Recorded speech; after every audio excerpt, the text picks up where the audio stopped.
If you're receiving Social Security and you have extra money left over each month, the big question is, how do you invest it safely without taking risks you can't afford? Today, I'll show you a simple and smart way to invest your Social Security income, whether your goal is growth, protection, or making your money last longer. Before you invest anything, do this first. Cover your essentials: housing, utilities, food, insurance, and medical costs. Build an emergency cushion. Unexpected expenses still happen in retirement. Only invest extra money. This is money you truly won't need right away. Why is this important? Because the market goes up and down. If you're forced to sell during a downturn, you can lock in losses. Smart investing starts with stability. Most people receive Social Security in checking or savings, but many don't realize your direct deposit can sometimes go into certain investment accounts that are in your name. This helps make saving and investing automatic. No extra steps every month. A simple way to manage retirement money is using 3 buckets. Bucket 1, short-term safety. Money you'll need in the next 2 years.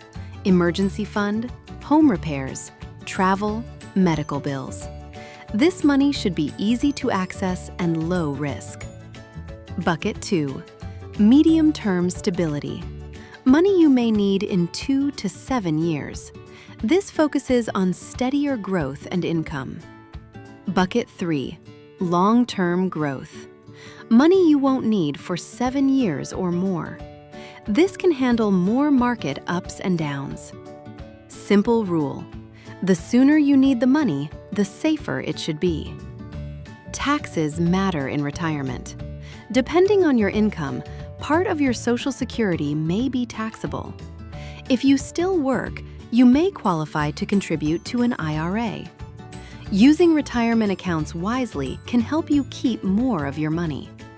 Always check current IRS rules or speak with a tax professional. Scammers often target retirees. Be careful of promises of guaranteed returns, pressure to act fast, secret or exclusive opportunities, requests for upfront fees. No legitimate investment is risk-free. If something sounds too good to be true, it probably is. Always verify before investing. Let's review. Cover your basic expenses first. Build an emergency cushion. Only invest extra money. Use the 3-bucket system. Be tax aware. Protect yourself from scams. This simple approach can help your Social Security money work smarter for you. Thanks for watching. For more easy-to-understand tips, be sure to subscribe to the Help Desk channel. We'll see you next time.